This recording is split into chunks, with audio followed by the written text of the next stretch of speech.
Hi everyone, this is Manoj JK presenting the lecture. So in this session, we are going to discuss about the boilers. Okay, let's move to the session. At first, I need to give a brief introduction on steam generators. So boiler is otherwise called a steam generator because the main aim of the boiler is to produce the steam. Steam is mainly required for power generation, process heating, and space heating applications. The heat capacity of the boilers used for power generation is considerably large when compared with other boilers. It's a practical one. Due to the requirement of high efficiency, the steam for power generation is produced at high pressure and in very large quantities. They are very large in size and an individual design depending on the type of fuel used. Because in boiler, we can use three different type of fuel. That is a solid fuel, example coal, a liquid fuel, and as well as the gaseous fuel can be used in the boiler according to the type and size. Now the boilers generating steam for process heating are generally smaller in size. So we can use the boiler for different application. First case for processing industry. So if I say that there is some chemical industry or any other food processing industry which requires a boiler of very smaller in size and generate the steam at much lower pressure. The low pressure boilers.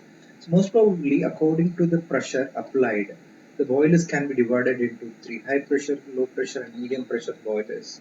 So that can be going to discuss in the upcoming chapters.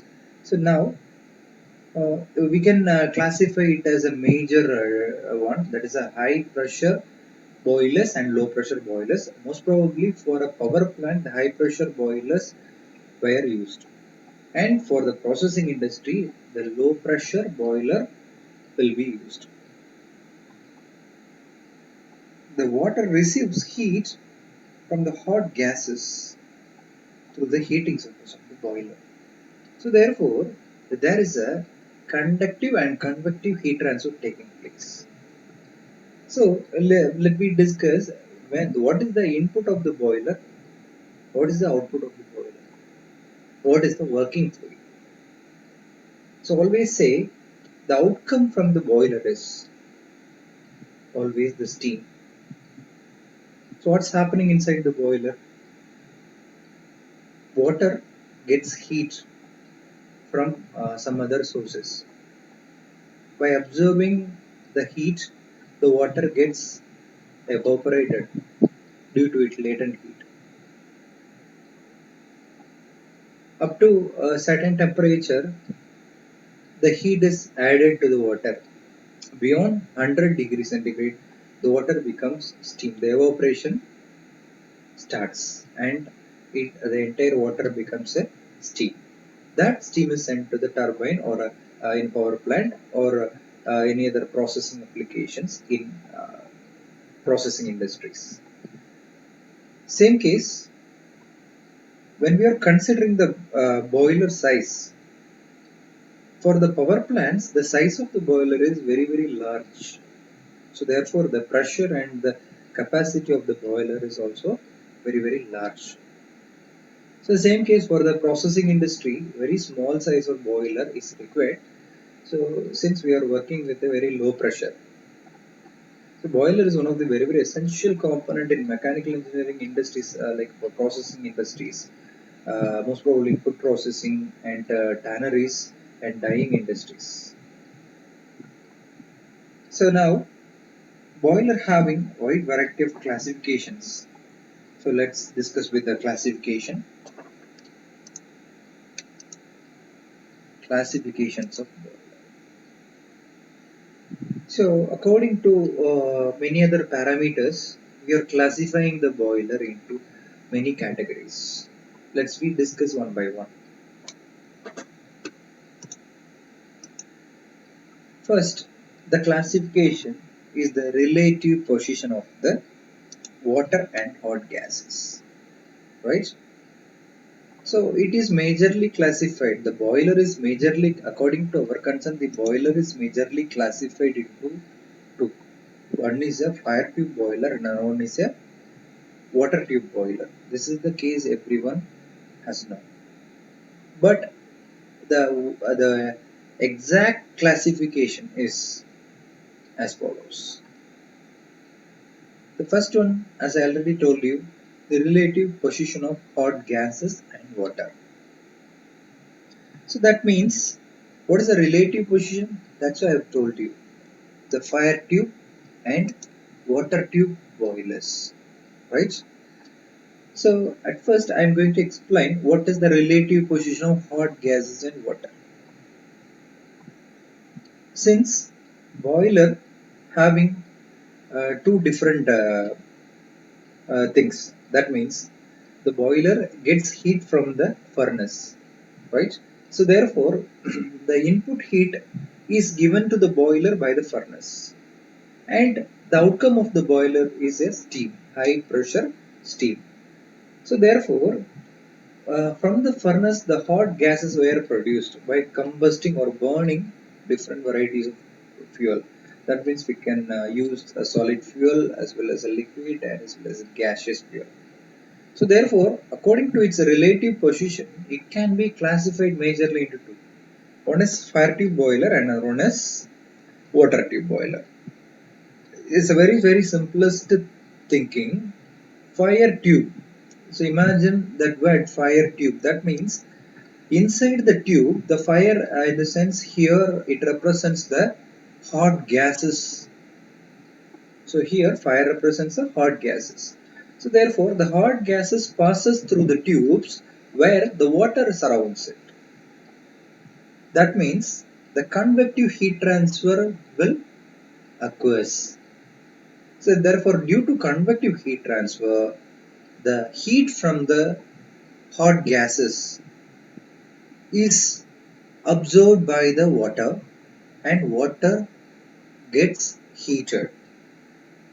So beyond 100 degrees centigrade, the water becomes a vapor.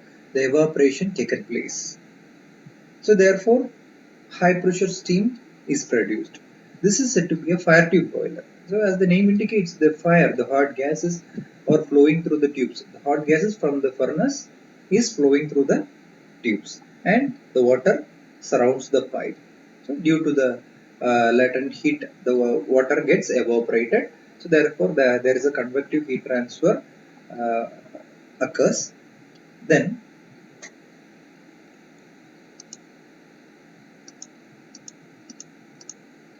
water tube boilers. So come to the point, water tube boilers. Water tube boiler, as the name indicates, the water flowing through the pipe. But so just imagine the water is flowing through the tubes of the boiler where the hot gases surrounding it. So simple, which is opposite to the fire tube boiler. In fire tube boiler, the hot gases are flowing through the pipe and the water surrounds it. So here, inside the tube inside the tube, the water is flowing. So around the pipe, otherwise the hot gases from the furnace surrounds it. So there is also a convective heat transfer taking place. So therefore, by observing the temperature, the heat from the hot gases through conductive and convective heat transfer, so most probably convective heat transfer taking place. There is no option to conductive heat transfer taking place. So therefore, by convective heat transfer, the water gets heat from the hot gases. Then, due to its latent heat of evaporation or vaporization, the water becomes a steam and it's into the processing or for power production concepts. So therefore, here we are just see this. There are varieties of fire tube boilers. There are four varieties shown in the presentation. One is the horizontal Breton tubular, locomotive firebox, Scotch marine, and vertical tubular. So these are all the types of boiler, fire tube boilers. And when you're looking at the water tube boilers, the important one is a Babcock and Wilcox boiler is one of the very important water tube boiler, most probably used in the power plants. The second classification, so the brief classification we can have in the next session, right? So method of firing. So there are two varieties of firing. One is internally fired boilers and one is a externally fired boilers. So internally fired boilers means the furnace is an integral part of the boiler. That means the furnace and the boiler shell, everything is in a same setup. That is said to be internally fired boilers.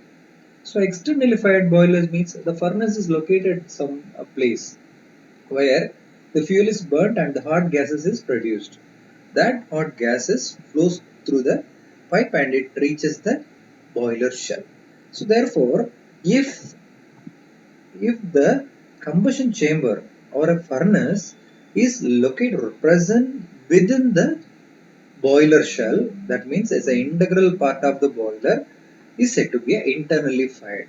So the types are Lancaster boiler, locomotive boilers, and Scotch boilers. Then when you're looking at the externally fired boilers, as I already told you, the furnace is provided outside or under the boiler. It is located somewhere, some other places. Okay, it has an advantage that its furnace is very simple to construct and can easily be enlarged. Suppose you assume if the furnace is an integral part of the boiler, you cannot modify that. So if you think to modify the size of the furnace, it is not possible because it is an integral part of the boiler. But in case of externally fired, you can modify any size or any other, you can do any modification in the externally fired boil furnace, right? So one of the very good example is Babcock and Wilcox boiler. Then according to the third classification, according to the pressure of the steam, as I already told you, high pressure boiler and low pressure boiler, right? So for the high pressure boiler up to 80 bar, so up to 80 bar and above is said to be a high pressure boiler. We are having a classification according to the value of the pressure. But therefore, high pressure boiler in the sense the pressure which is 80 or more than 80 bar is said to be a high pressure boiler. The well-known examples are Babcock and Wilcox boiler. It is one of the externally fired water tube boiler. Then Lamont boiler, Velox boiler, and Benson boilers. Loeffler boiler is also there. Then the low pressure. So the any steam having the pressure below 80 bar is said to be a low pressure boiler. For example, Cochran boiler, Cornish boiler, Lancaster boiler, and locomotive boilers. The fourth method of the classification is method of circulation of water.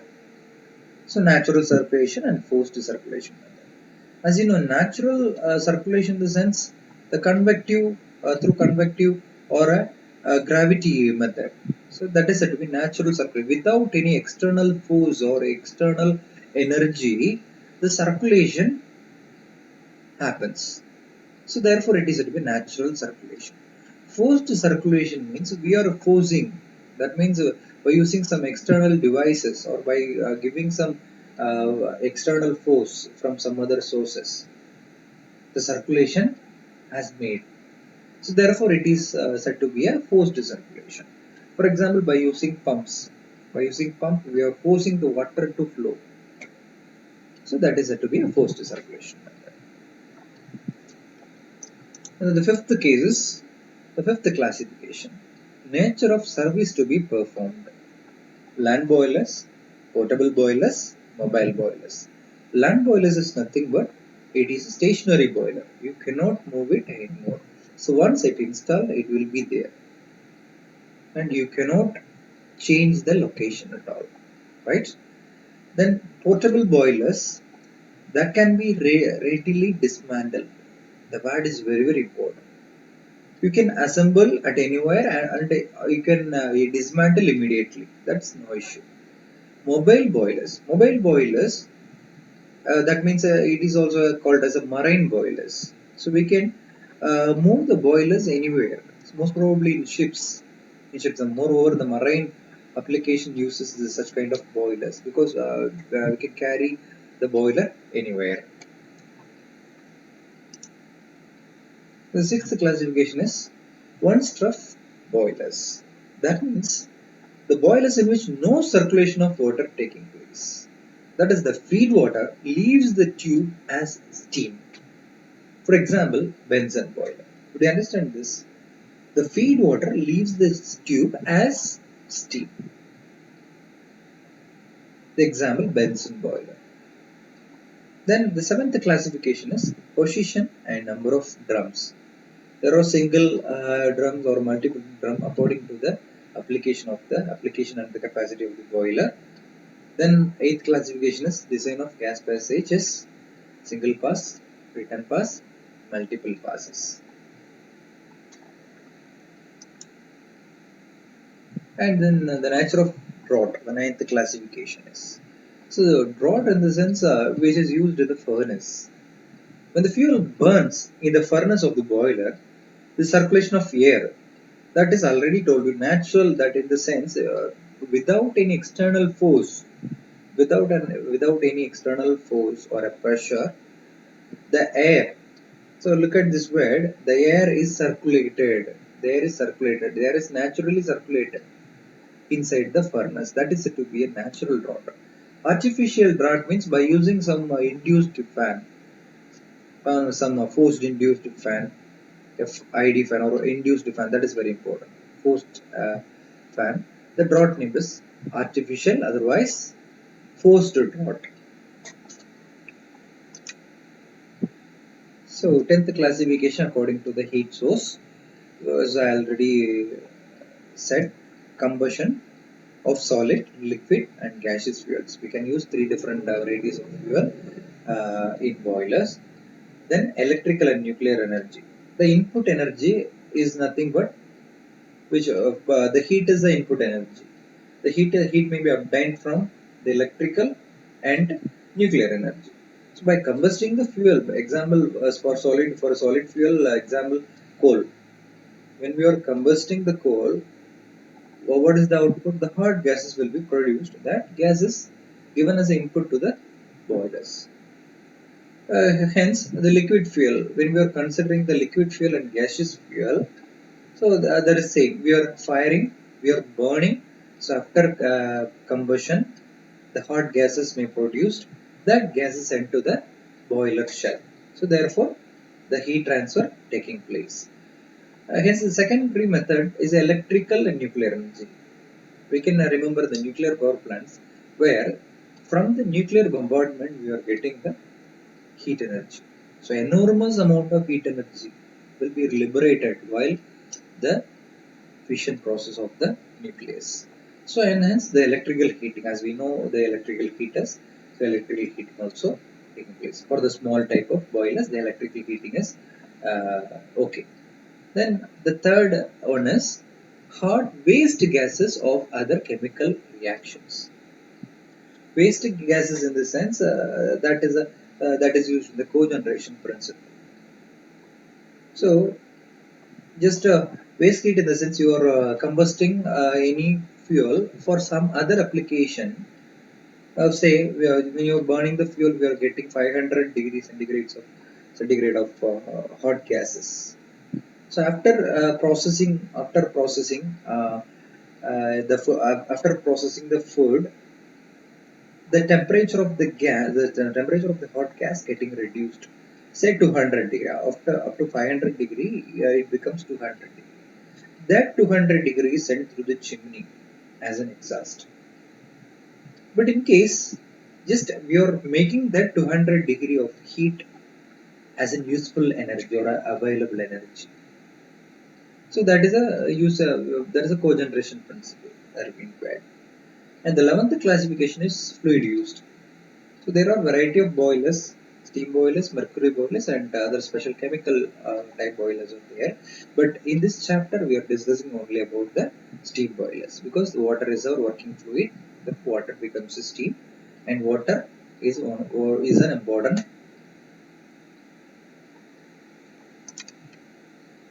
So then, 12th classification: material of construction of boiler shell. The cast iron boiler, the material used for the boiler shell is a cast iron. It can be used only for low pressure heating boilers. Steel boilers, it is also used for low pressure heating application. Right? Copper and stainless steel boilers are the miniature boilers. That is the medium pressure working boilers. Now we are going to discuss briefly about the types of fire tube boilers. So remember, fire tube boiler means the hot gases flows through the pipe or tube where the water surrounds it. So this is said to be a fire tube boiler. The first type is a Kovran boiler. When you are looking at the schematic diagram, so from the bottom there is an ash pit. So above the ash pit there is a grate. So grate is nothing but a rigid material having a grits, right? So therefore the solid fuel like coal is burnt on the grate. So after combustion, the coal becomes an ash. The ash is deposited in the ash pit. Therefore the hot gases are produced. There is a fire hole. The main purpose of the fire hole is to feed the coal or feed the fuel, right? You are feeding the fuel through the fire hole on the grate where combustion taking place. So after combustion, the hot gases are produced, and that gases are sent through the tubes as shown, the arrow marks as shown, sent through the tubes. So therefore, the hot gases are flowing through the tubes where the water surrounds it. So that is said to be a fire tube boiler. So therefore, you remember Cochran boiler is a type of fire tube boiler. Here, the it is one of the furnace is an integral part. So therefore, it is a internally fired. That is very important. Internally fired boilers. So internally firing taken place. After combustion, the hot gases are produced and it's sent through the pipes or tubes, and the hot gases go through the chimney as exhaust. So at the time, the boiler shell contains an exact quantity of water. So due to the convective heat transfer, the heat of the hot gases are transferred to the water.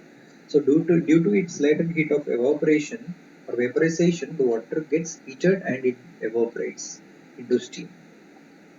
So this is an actual concept behind the fire tube boiler. So I'm explaining the components, the individual components one by one. So from top onwards, I'm telling stop valve. Stop valve is used to control the flow of steam or regulate the flow of steam. And safety valve. So as we know, safety valve is very important mounting. It should be present in the boiler.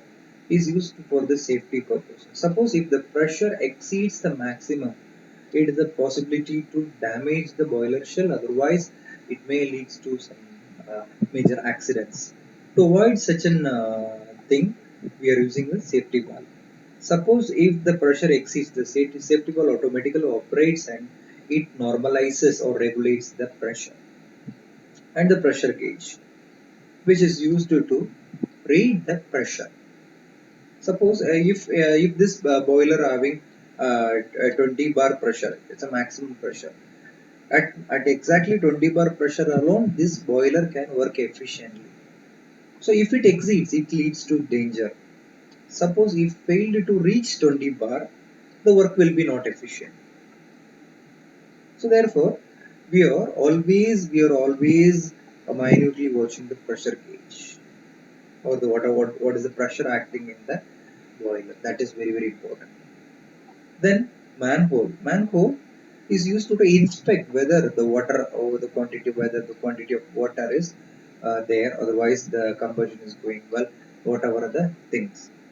And external shell is a casing of the boiler. Water level indicator is one of the important mounting in the boiler. Water level indicator is nothing but it uh, always it measures the quantity of water. That means a level of water, not a quantity. It measures the level of water, right?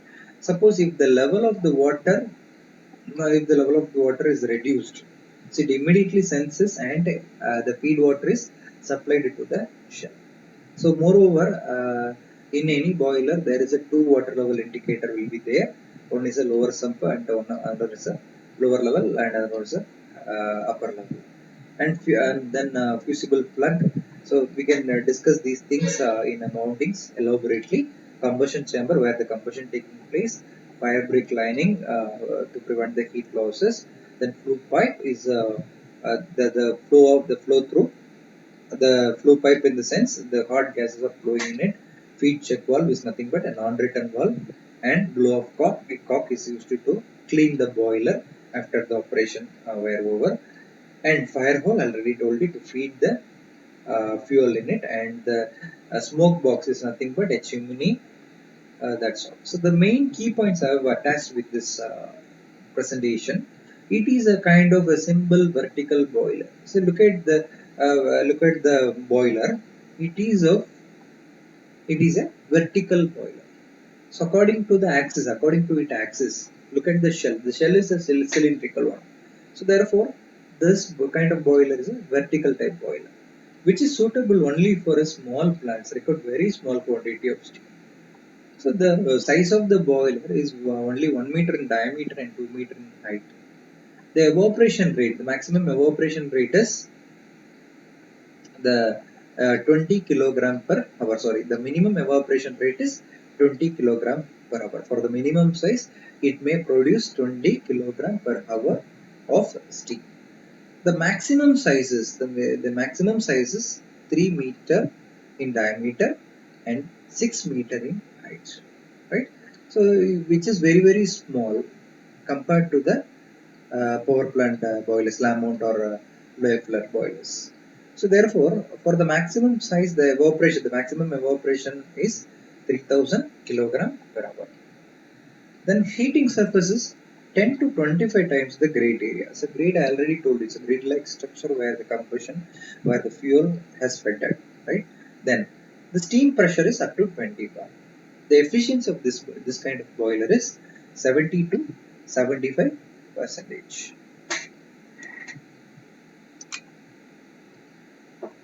Then looking at the Lancashire boiler.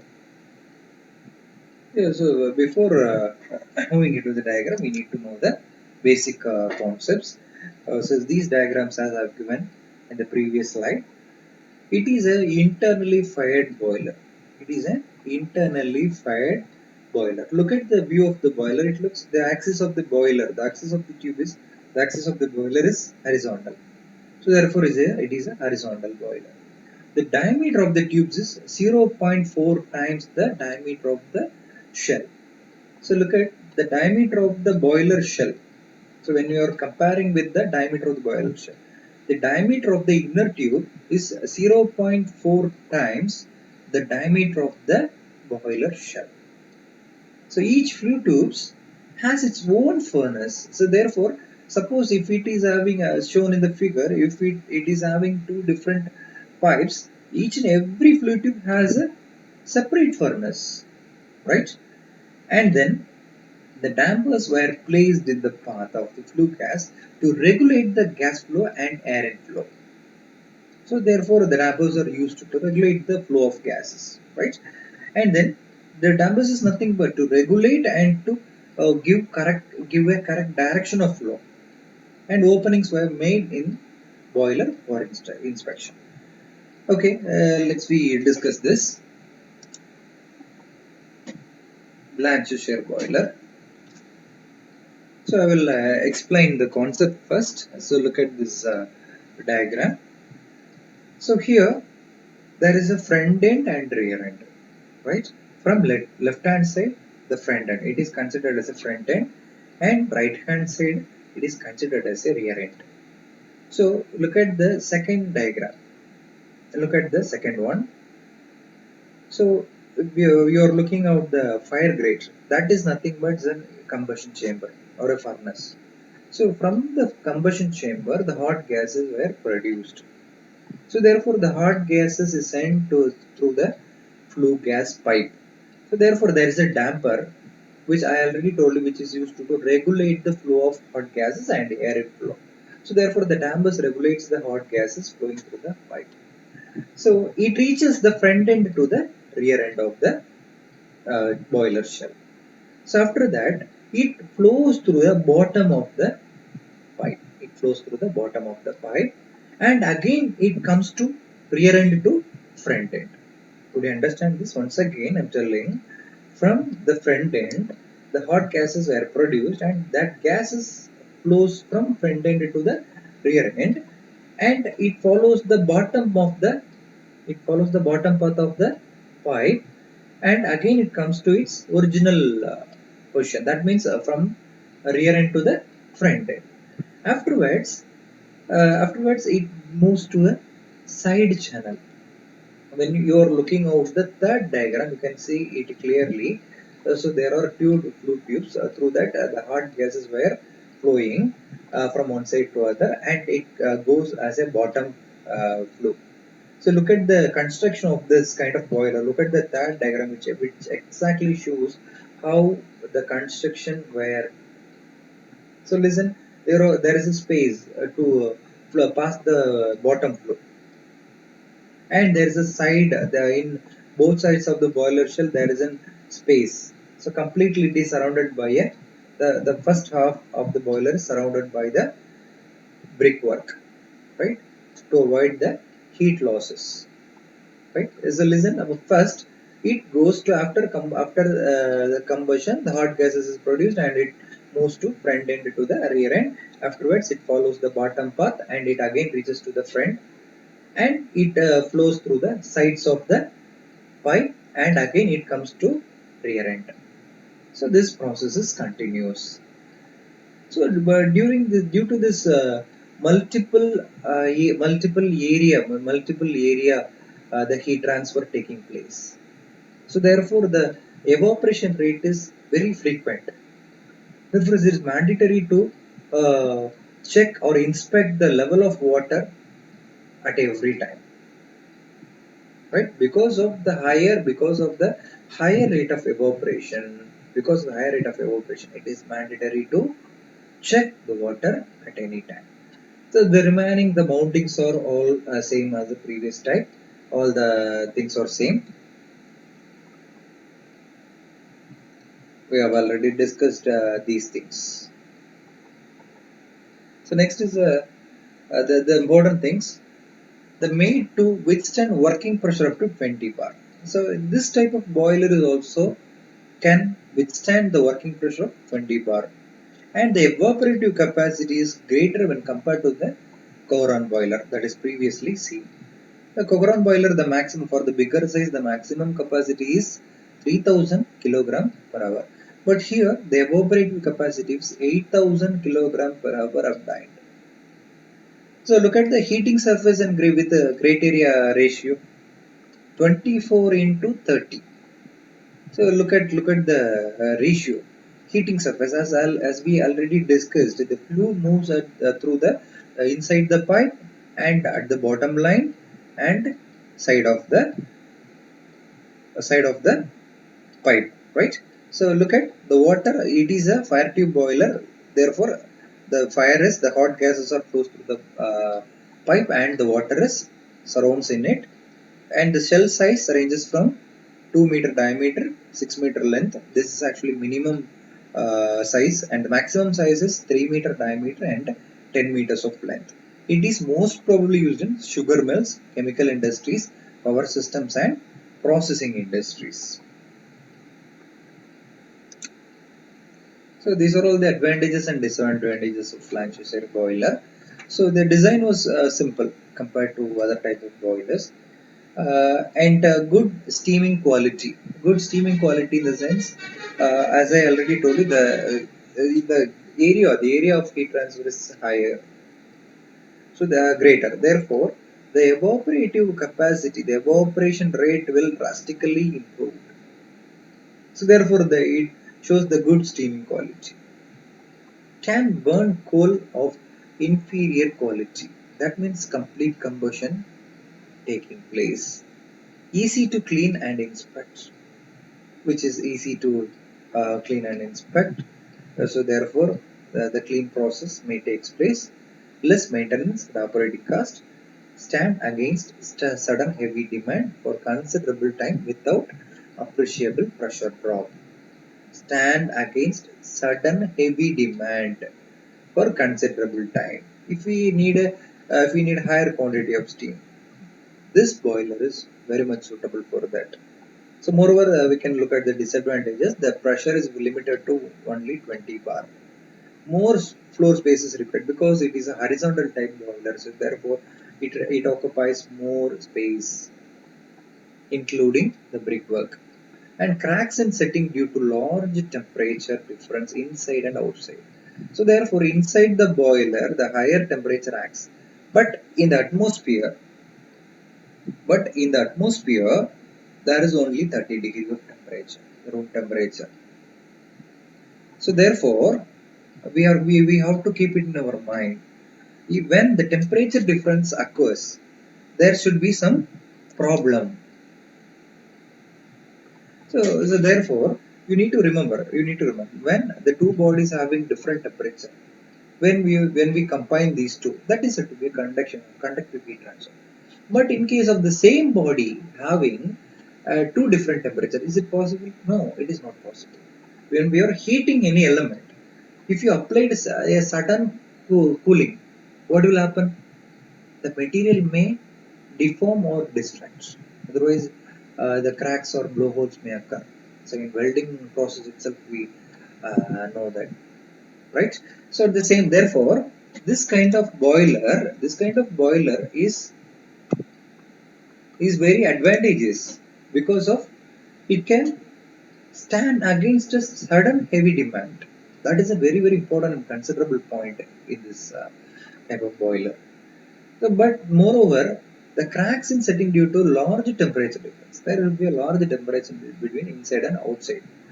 So therefore, the cracks or blowholes may restricted criteria due to furnace being inside. The furnace is because it is internally fed. The furnace is kept inside. So therefore, the great area is restricted. Restricted in the sense, so whatever the area given, that is the size of the, we can't improve or increase the size of the grate. So therefore, we can't improve the capacity of the boiler. More time taken for developing steam pressure due to large water capacity. So look at here, as I already told you, that drastically the water gets heated and the evaporation rate is increased. But in case if the tank contains a full quantity of water, so at that time it take little bit of time to evaporate all the amount of water inside the cylinder, right? Okay. So next chapter we can discuss in the next presentation. Thank you.